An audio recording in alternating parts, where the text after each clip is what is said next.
ധീരനായ വിജിതാശ്വൻ പിതൃരാജാവിന്റെ പുത്രൻ കുതിരയെ വീണ്ടും പിതാവിന്റെ യാഗശാലയിലേക്ക് തിരിച്ചു കൊണ്ടുവന്നു.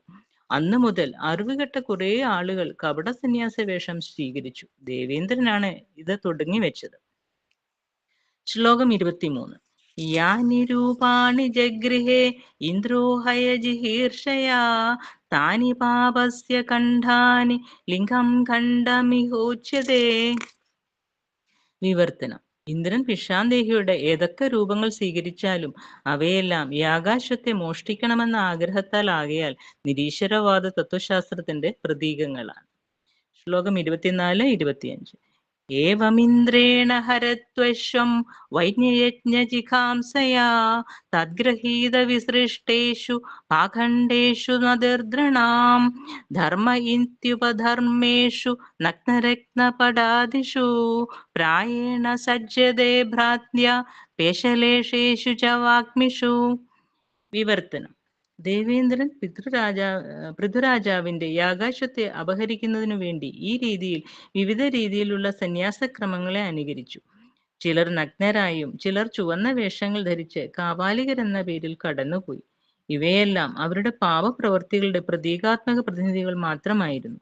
സന്യാസികളെന്ന് പറയപ്പെടുന്ന ഇവർ പാപികളായ ആളുകളാൽ വളരെയേറെ പ്രശംസിക്കപ്പെട്ടു. എന്തുകൊണ്ടെന്നാൽ അവരെല്ലാം ദൈവരഹിതരായ നാസ്തികരും അവരുടെ നിലപാടുകളെ പിന്തുണയ്ക്കാൻ കാരണങ്ങളും വാദപ്രതിവാദങ്ങളും മുന്നോട്ട് വയ്ക്കാൻ വൈദഗ്ധ്യമുള്ളവരുമായിരുന്നു. അവരെല്ലാം ധാർമ്മികതയുടെ പരിവേഷമുള്ളവരായി കടന്നു പോകുന്നവർ മാത്രമാണെന്നും യഥാർത്ഥത്തിൽ ധാർമ്മികരല്ലെന്നും നാം നിശ്ചയമായും മനസ്സിലാക്കണം. ദൗർഭാഗ്യവശാൽ സംഭ്രമചിത്തരായ വ്യക്തികൾ അവരെ ധാർമ്മികരായി അംഗീകരിക്കുകയും അവരിൽ ആകൃഷ്ടരാകുന്ന ആ വ്യക്തികൾ തങ്ങളുടെ ജീവിതം നശിപ്പിക്കുകയും ചെയ്യും. ഹരികൃഷ്ണ. ഹരികൃഷ്ണ പ്രഭു. ഹരേ കൃഷ്ണ. Thank you Jayashree Mataji. ഹരേ കൃഷ്ണ. ഇപ്പോൾ പൃഥു മഹാരാജാവ് 100ാമത്തെ അശ്വമേധ യജ്ഞം നടത്തുന്ന സമയത്ത് 100 അശ്വമേധം നടത്തിയിട്ടുള്ള ഇന്ദ്രൻ തന്റെ അതേ സ്ഥാനം പൃഥു മഹാരാജാവിന് ലഭിക്കുമെന്ന് ഭയന്ന് അസൂയ കൊണ്ട് 100ാമത്തെ അശ്വമേധ യജ്ഞത്തിൽ നിന്നും ആ യാഗാശ്വത്തെ മോഷ്ടിച്ചു കൊണ്ടുപോയി. ഇന്ദ്രൻ അശ്വത്തെ മോഷ്ടിക്കുന്നത് അത്രി മഹർഷി തന്റെ യോഗശക്തി കൊണ്ട് ദർശിച്ചു. പൃഥു മഹാരാജാവിന്റെ പുത്രനെ വിളിച്ചു ഇന്ദ്രൻ അശ്വത്തെ മോഷ്ടിച്ചു കൊണ്ടുപോകുന്ന കാര്യം പറഞ്ഞുകൊടുത്തു. പൃഥു മഹാരാജാവിന്റെ പുത്രൻ ദേവേന്ദ്രനെ പിന്തുടർന്നു. ആ സമയത്ത് ദേവേന്ദ്രൻ ഒരു സന്യാസിയുടെ വേഷം ധരിച്ചു. ധാർമ്മികമായിട്ടുള്ള വേഷമായതുകൊണ്ട് ഒരു സന്യാസിയോട് എങ്ങനെയാണ് യുദ്ധം ചെയ്യുന്നത്, ഒരു സന്യാസിയെ എങ്ങനെയാണ് ആക്രമിക്കുന്നത് എന്ന് ചിന്തിച്ച് പൃഥു മഹാരാജാവിന്റെ പുത്രൻ തിരിച്ചു വന്നു. അത്രി മഹർഷി പൃഥു മഹാരാജാവിന്റെ പുത്രനെ ഉപദേശിച്ചു. അദ്ദേഹം സന്യാസിയുടെ വേഷത്തിലാണെങ്കിലും ഏറ്റവും അധമമായിട്ടുള്ള പ്രവർത്തനമാണ് ചെയ്തിട്ടുള്ളത്. ഭഗവാന് വേണ്ടി യജ്ഞം ചെയ്യുന്ന സമയത്ത് ആ യജ്ഞത്തിന് തടസ്സം സൃഷ്ടിക്കാനാണ് അദ്ദേഹം ശ്രമിച്ചിട്ടുള്ളത്. അതുകൊണ്ട് അദ്ദേഹം ദേവനാണെങ്കിലും സന്യാസിയുടെ വേഷത്തിലാണെങ്കിലും അദ്ദേഹത്തിനെ എതിർക്കാം എന്ന് പറഞ്ഞ സമയത്ത് വീണ്ടും പൃഥു മഹാരാജാവിന്റെ പുത്രൻ ദേവേന്ദ്രനെ പിന്തുടർന്നു. വളരെയധികം കോപത്തോടുകൂടി തന്നെ തന്നോട് യുദ്ധം ചെയ്യാൻ വരുന്ന പൃഥു മഹാരാജാവിന്റെ പുത്രനെ കണ്ട സമയത്ത് ദേവേന്ദ്രൻ ഭയക്കുകയും അവിടെ നിന്ന് അപ്രത്യക്ഷനാവുകയും ചെയ്തു. യാഗാശ്വത്തെ ഉപേക്ഷിച്ച് അവിടെ നിന്നും അപ്രത്യക്ഷനായി. അങ്ങനെ പൃഥു മഹാരാജാവിന്റെ പുത്രൻ ആ യാഗാശ്വത്തെ തിരിച്ച് യജ്ഞശാലയിലേക്ക് കൊണ്ടുവന്നു. അത് കണ്ട മഹർഷിമാർ, പുരോഹിതന്മാർ, അവര് പൃഥു മഹാരാജാവിന്റെ പുത്രന് വിജിതാശ്വൻ എന്നുള്ള ഒരു പേര് നൽകി. അശ്വത്തെ ജയിച്ചവൻ, ഇന്ദ്രനിൽ നിന്നും വളരെയധികം ശക്തിമാനായിട്ടുള്ള ദേവേന്ദ്രനെ തോൽപ്പിച്ച് യാഗാശ്വത്തെ തിരിച്ചു കൊണ്ടുവന്നവൻ എന്നുള്ള അർത്ഥത്തിൽ വിജിതാശ്വൻ എന്ന പേര് നൽകി. പൃഥു മഹാരാജാവിന്റെ പുത്രൻ അതിനുശേഷം വിജിതാശ്വൻ എന്നറിയപ്പെട്ടു. എന്നാൽ ദേവേന്ദ്രൻ പൂർണ്ണമായിട്ടും തന്റെ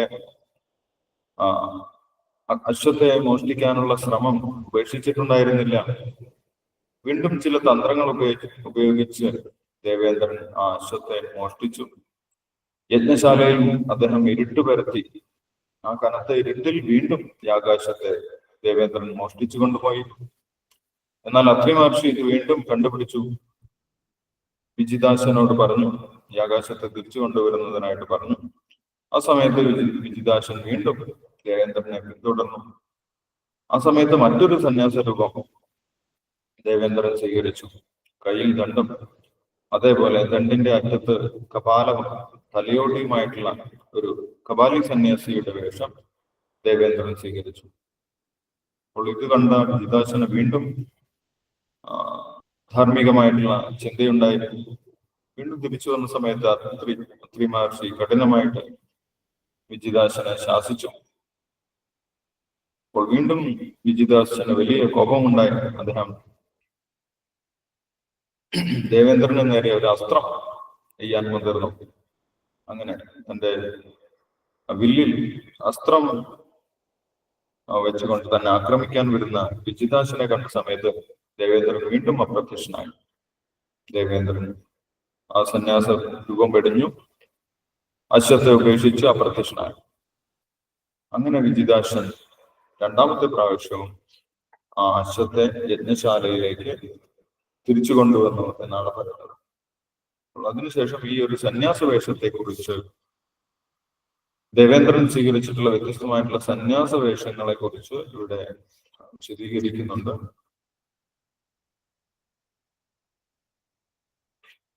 22ാമത്തെ ശ്ലോകത്തിൽ പറയും, ഇങ്ങനെ സന്യാസ വേഷത്തിൽ വന്ന ജനങ്ങളെ വഞ്ചിക്കുന്ന ഈ ഒരു പരിപാടി, ഈ ഒരു പ്രവണത തുടങ്ങി വെച്ചത് ദേവേന്ദ്രനാണ് എന്നാണ്.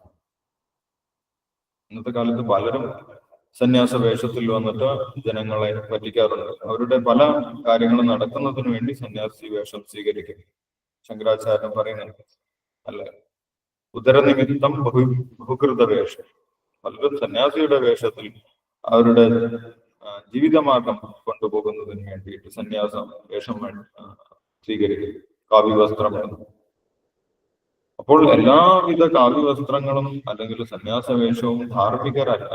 വസ്ത്രം ധരിച്ചവരും യഥാർത്ഥത്തിൽ ധാർമ്മികരായിക്കൊള്ളണമെന്നില്ല എന്നുള്ള ഒരു ജാഗ്രതാ നിർദ്ദേശമാണ് ഇവിടെ ഭാഗവതം നമ്മൾക്ക് നൽകുന്നത്.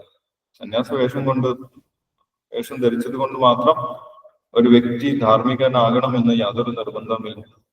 ഇങ്ങനെ അന്നത്തെ കാലത്ത് തന്നെ സന്യാസിയുടെ വേഷത്തിൽ ദേവേന്ദ്രൻ വന്ന് ഈ ആകാശത്തെ മോഷ്ടിച്ചിട്ടുണ്ടായിരുന്നു, അധാർമികമായിട്ടുള്ള പ്രവൃത്തി ചെയ്തിട്ടുണ്ടായിരുന്നു. അതിനുശേഷം പലരും സന്യാസിയുടെ വേഷം അധാർമിക പ്രവൃത്തികൾ മറച്ചു വയ്ക്കുന്നതിന് വേണ്ടി ഉപയോഗിക്കാൻ തുടങ്ങി എന്നാണ് പറയുന്നത്. ദേവേന്ദ്രനാണ് അതിന് തുടക്കം കുറിച്ചത്. നമ്മൾ കണ്ടിട്ടുണ്ട് രാവണൻ, രാക്ഷസ രാജാവ് രാവണൻ ഒരു സന്യാസിയുടെ വേഷത്തിൽ വന്നിട്ടാണ് സീതാദേവിയെ തട്ടിക്കൊണ്ടുപോകുന്നത്. കലിയുഗത്തിൽ പല പല സന്യാസ വേഷങ്ങളുമുണ്ട്. അവരെല്ലാവരും ധാർമ്മികരല്ല, എല്ലാവരും ധാർമ്മികരായിക്കൊള്ളണമെന്നില്ല. അവരുടെ സ്വഭാവം, അവരുടെ പ്രവൃത്തിയും നോക്കിയിട്ടാണ് നമ്മൾ അവർ യഥാർത്ഥ സന്യാസിയാണോ അല്ലയോ എന്ന് തിരിച്ചറിയാൻ. കപടവേഷക്കാരായിട്ടുള്ള ഒരുപാട് സന്യാസിമാർ കലിയുഗത്തിലുണ്ടാകും എന്ന് പറയും. അപ്പോൾ ഇന്ദ്രൻ വ്യത്യസ്തമായിട്ടുള്ള സന്യാസ രൂപങ്ങൾ സ്വീകരിച്ചു. അതൊന്നും ധാർമ്മികമായിട്ടുള്ള രീതിയിലായിരുന്നില്ല, തെറ്റായിട്ടുള്ള ഉദ്ദേശം കൊണ്ടായിരുന്നു സന്യാസം സ്വീകരിച്ചത് എന്ന് പറയും. അതുകൊണ്ട് ആ വേഷങ്ങളൊക്കെ, ആ സന്യാസ വേഷങ്ങളൊന്നും യഥാർത്ഥ ധാർമ്മികതയെ സൂചിപ്പിക്കുന്നില്ല എന്നാണ് പറയുന്നത്. ഭാഗവതം നമ്മൾക്ക് യഥാർത്ഥ സത്യം പറഞ്ഞു തരുന്ന ഗ്രന്ഥമാണ്. സത്യം പരം ധീമഹി. ധാർമ്മികതയുടെ പേരിൽ ആരെങ്കിലും അധാർമികത നടത്തുന്നുണ്ടെങ്കിൽ അത് ഭാഗവതം കാണിക്കുന്നു. കാരണം ഭാഗവതം ഒരു വഞ്ചക ധർമ്മമല്ല. എല്ലാ വഞ്ചനയും ഉപേക്ഷിച്ചിട്ടുള്ള യഥാർത്ഥ ശുദ്ധമായിട്ടുള്ള ധർമ്മമാണ് ഭാഗവത ധർമ്മം. സത്യം എന്താണെന്ന് ചൂണ്ടിക്കാണിക്കുന്ന ശുദ്ധമായിട്ടുള്ള ഗ്രന്ഥമാണ് ഭാഗവതം. അല്ലെ, അത് ഭാഗവതത്തിന്റെ ആദ്യത്തിൽ തന്നെ പറഞ്ഞിട്ടുണ്ട്. ധർമ്മ പ്രോചിത കൈതവോത്ര പരമോ നിർമത്സരാണാം സഹ. കൈതവ ധർമ്മങ്ങളെയൊക്കെ ഉപേക്ഷിച്ചിട്ടുള്ളതാണ് ഭാഗവത ധർമ്മം. കൈതവ ധർമ്മം എന്ന് പറഞ്ഞു കഴിഞ്ഞാൽ ചീറ്റിംഗ് റിലീജിയൻ. സമൂഹത്തിൽ ചീറ്റിംഗ് ആയിട്ടുള്ള റിലീജിയൻ ഉണ്ടാവും. ധർമ്മത്തിന്റെ പേരിൽ അധാർമികത പുലർത്തുന്ന പ്രവണത ഉണ്ടാകും. അങ്ങനെയുള്ള ധർമ്മം കൈതവ ധർമ്മം എന്നാണ് പറയുന്നത്. പക്ഷെ ഭാഗവതം ഒരിക്കലും കൈതവ ധർമ്മമല്ല. ഭാഗവതം വായിക്കുന്നവരെ ഒരിക്കലും അത് പറ്റിക്കുന്നില്ല. ധർമ്മത്തിന്റെ പേരിൽ എന്തെങ്കിലും കപടതകൾ ഉണ്ടെങ്കിൽ അത് ഭാഗവതം തുറന്നു കാണിക്കുന്നു. ഇങ്ങനെ സന്യാസത്തിന്റെ പേരിൽ വ്യത്യസ്തമായിട്ടുള്ള കപടതകൾ നടക്കുന്നുണ്ട്. അത് ദേവേന്ദ്രനാണ് തുടങ്ങി വെച്ചത് എന്നുള്ള കാര്യങ്ങളുടെ പറയുന്നു. ദേവേന്ദ്രൻ സ്വീകരിച്ചിട്ടുള്ള വ്യത്യസ്തമായിട്ടുള്ള സന്യാസ വേഷങ്ങളെ കുറിച്ചും ഇവിടെ വിശദീകരിക്കുന്നുണ്ട്. ചിലർ നഗ്നരായ നഗ്നസന്യാസിമാർ, ഞാൻ സന്യാസിയാണെന്ന് പറഞ്ഞിട്ട് ഡ്രസ്സൊന്നും ഇടാതെ നടക്കും. സന്യാസത്തിന് ഡ്രസ്സ് ഇടാതെ നടക്കണം എന്നൊരു നിർബന്ധമില്ല. എന്താണ് സന്യാസം എന്ന് വളരെ വ്യക്തമായിട്ട് ഭഗവത്ഗീതയിൽ പറയുന്നുണ്ട്. 6-ാമത്തെ അധ്യായത്തിൽ 1-ാമത്തെ ശ്ലോകത്തിൽ അല്ലെ, കർമ്മഫലം ഇച്ഛിക്കാതെ അനാശ്രിത കർമ്മഫലം കാര്യം കർമ്മ കരോതിയ സന്യാസി ഇച്ഛയോഗി ചാക്രി. യഥാർത്ഥ സന്യാസി ആരാണ്? ആരാണോ ഭഗവാന്റെ നിർദ്ദേശം അനുസരിച്ച് ശാസ്ത്രം അനുസരിച്ച് പ്രവർത്തിക്കുന്നത് അവരാണ് യഥാർത്ഥ സന്യാസിമാർ. ഭഗവാന് വേണ്ടി പ്രവർത്തിക്കുന്നവരാണ് സന്യാസി. അതിന് വസ്ത്രം മാറണമെന്ന് നിർബന്ധമില്ല. ചിലർ വസ്ത്രം മാറുന്നുണ്ടാകും. ഭഗവാന് വേണ്ടി പ്രവർത്തിക്കുന്നത് ആരാണോ അവരാണ് യഥാർത്ഥ സന്യാസി എന്ന് പറഞ്ഞു. അതാണ് ഒരു സന്യാസിയുടെ ധർമ്മം. അതാണ് നമ്മൾ നോക്കേണ്ടത്. ആ വ്യക്തി ഭഗവാന് വേണ്ടിയാണോ പ്രവർത്തിക്കുന്നത്, അദ്ദേഹത്തിന്റെ ഗുരുവിന് വേണ്ടിയിട്ടാണോ പ്രവർത്തിക്കുന്നത് എന്ന് നോക്കിക്കഴിഞ്ഞാൽ നമുക്ക് ഒരു സന്യാസിയുടെ ഉദ്ദേശം മനസ്സിലാക്കാൻ സാധിക്കും. അതാണ് ധാർമ്മികനായിട്ടുള്ള സന്യാസി. അതുകൊണ്ട് എല്ലാ സന്യാസവേഷം ധരിച്ചവരെയും സമൂഹത്തിൽ, പ്രത്യേകിച്ചും കലിയുഗത്തിൽ, നമ്മൾ സന്യാസിമാരാണെന്ന് തെറ്റിദ്ധരിക്കേണ്ട ആവശ്യമില്ല എന്നാണ് ഭാഗവതം ഇവിടെ തുറന്നു കാണിക്കുന്നത്. അവർക്ക് അവരുടേതായിട്ടുള്ള ഉദ്ദേശങ്ങൾ ഉണ്ടാവും. ചിലപ്പോൾ രാഷ്ട്രീയമായിട്ടുള്ള ഉദ്ദേശം ഉണ്ടാവും, അല്ലെങ്കിൽ സാമ്പത്തികമായിട്ടുള്ള ഉദ്ദേശങ്ങളുണ്ടാവും, അല്ലെങ്കിൽ അവരുടേതായിട്ടുള്ള ചില സ്വാർത്ഥ താല്പര്യങ്ങളുണ്ടാവും. അതിനുവേണ്ടി സന്യാസം സ്വീകരിച്ചവരുണ്ടാവും. അത് അങ്ങനെയുള്ളവരെ നമ്മൾ സ്വീകരിക്കേണ്ട ആവശ്യമില്ല. അവരുടെ വാഗ്വൈദഗ്ധ്യത്തിൽ വഞ്ചിക്കപ്പെടേണ്ട ആവശ്യമില്ല എന്നാണ് പറയുന്നത്.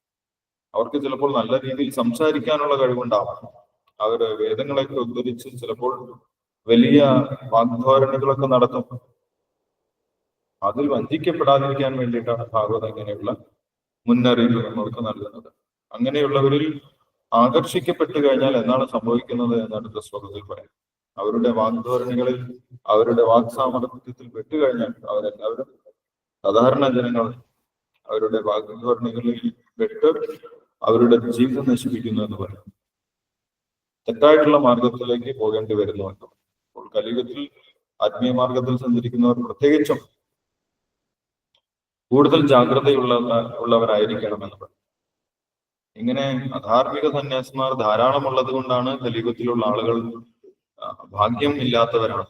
യഥാർത്ഥ ആത്മീയ മാർഗം ലഭിക്കാൻ സാധ്യതയില്ലാതെ പോയവരാണ്, സാധ്യത കുറവായവരാണ് ഭാഗവതം പറയുന്നത്. മന്ദമതയോ മന്ദഭാഗ്യ.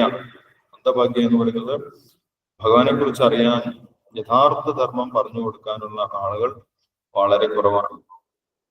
അതുകൊണ്ടാണ് കലിയുഗത്തിലെ ജനങ്ങളെ മന്ദഭാഗ്യ എന്ന് പറഞ്ഞത്. പ്രായണ അല്പായുഷ സഭ്യ കലോസ്മിൻ യുഗേചന മന്ദാസുമന്ദമതേ. കലിയുഗത്തിലെ ആളുകൾ ബുദ്ധി കുറഞ്ഞവരാണ്. കാരണം എന്താണ്? യഥാർത്ഥ ആത്മീയ മാർഗം എന്താണെന്ന് തിരിച്ചറിയാൻ സാധിക്കാത്തവരാണ് മന്ദ എന്ന് പറയും. മന്ദ, ബുദ്ധി കുറഞ്ഞവരാണ്, സ്പിരിച്വൽ ഇന്റലിജൻസ് കുറവാണ്. അതുകൊണ്ട് അവരെ പറ്റിക്കാനും ഒരുപാട് ആളുകൾ ഉണ്ടാവും. മന്ദഭാഗ്യം. സന്യാസി വേഷത്തിൽ വന്നിട്ട്, അല്ലെങ്കിൽ ആത്മീയ ആചാര്യന്റെ വേഷത്തിൽ വന്നിട്ട് അവരെ പറ്റിക്കാനും ഒരുപാട് ആളുകൾ ഉണ്ടാവും. സന്യാസിക്ക് ഒരുപാട് നിയമങ്ങൾ അനുസരിക്കേണ്ടതുണ്ട്. അവര് യമനിയമങ്ങൾ എന്തായാലും പാലിക്കണം.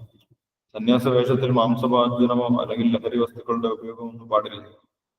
സന്യാസിമാർ വീടി വലിക്കുന്നതും ലഹരി ഉപയോഗിക്കുന്നതും മാംസം ഭക്ഷിക്കുന്നതും ഒക്കെ നമ്മൾ കാണുന്നുണ്ട്. മതപ്രചാരണത്തിന് ചില സന്യാസിമാരുണ്ട്. മതപ്രചരണം അവർ നടത്തും, പക്ഷെ അവർ മാംസം ഭക്ഷിക്കും. മാംസം ഭക്ഷിക്കുന്നത് പുരോഹിത വർഗത്തിന് നിഷിദ്ധമാണ്. സന്യാസിമാർക്ക് പ്രത്യേകിച്ചും നിഷിദ്ധമാണ്. ഇതൊന്നും തിരിച്ചറിയാതെ ജനങ്ങൾ ഇവരെല്ലാവരും ധാർമ്മികരാണ്, ഇവരെല്ലാവരും യഥാർത്ഥ മാർഗത്തെ പിന്തുടരുന്നവരാണ്, എല്ലാം ഒന്നു തന്നെയാണ്, എല്ലാം നല്ലതാണ് എന്നൊക്കെ വിചാരിച്ച് കണ്ണടച്ച് അവരുടെ പിടിയിൽപ്പെട്ടു പോകും. അവസാനം വഞ്ചിക്കപ്പെട്ട് എല്ലാ ആത്മീയ സമ്പ്രദായവും തെറ്റാണ്, എല്ലാവരും കള്ളന്മാരാണ് എന്നുള്ള നിഗമനത്തിൽ എത്തിച്ചേരുകയും ചെയ്യും. അങ്ങനെ ഉണ്ടാകാതിരിക്കാൻ വേണ്ടിയിട്ടാണ് ഭാഗവതം ധാർമ്മിക വേഷത്തിൽ വന്ന് അധാർമികത ചെയ്യുന്നവരെ കുറിച്ച് ഇവിടെ നമ്മൾക്ക് മുന്നറിയിപ്പ് നൽകുന്നത്. അപ്പോൾ അങ്ങനെ ഒരു അധാർമിക മാർഗത്തിന് തുടക്കം കുറിച്ച ദേവേന്ദ്രനോട് വലിയ കോപം പൃഥു മഹാരാജാവിനുണ്ടായി. പൃഥു മഹാരാജാവ് ധർമ്മം സംരക്ഷിക്കുന്നതിന് വേണ്ടി അവതരിച്ചിട്ടുള്ളതാണ്. അപ്പോൾ ഇങ്ങനെ ഒരു അധാർമിക മാർഗം തുടങ്ങി വെച്ച ദേവേന്ദ്രനോട് വലിയ കോപം പൃഥു മഹാരാജാവിനുണ്ടായി. എന്താണ് പൃഥു മഹാരാജാവ് ദേവേന്ദ്രനോട് ചെയ്തത് എന്ന് നമുക്ക് അടുത്ത ദിവസം വായിക്കാം. അപ്പോൾ നമ്മൾക്ക് നാമജപം തുടരാം. ഹരേ കൃഷ്ണ. ഹരേ കൃഷ്ണ. ലതാ മാതാജി ഉണ്ടോ? ഒരു മിനിറ്റ്. ലതാ മാതാജി ഉണ്ടോ? ജപിക്കുന്നുണ്ടോ? ഷീന മാതാജി ജപിച്ചോളൂ. ഹരേ കൃഷ്ണ. ഹരേ കൃഷ്ണ.